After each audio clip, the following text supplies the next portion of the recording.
নিজেই নিজের শরীরকে ক্ষতি করছেন না তো?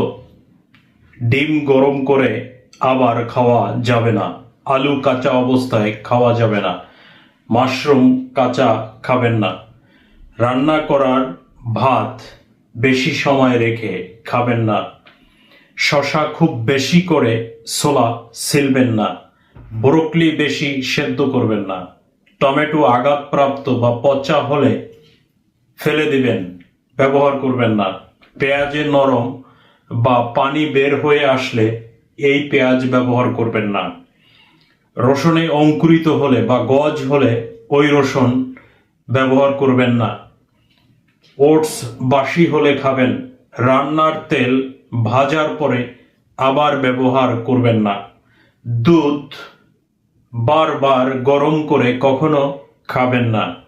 ধন্যবাদ, সবাই ভালো থাকুন, সুস্থ থাকুন। ভিডিওটি যদি ভালো লেগে থাকে অবশ্যই লাইক, কমেন্ট, শেয়ার করবেন।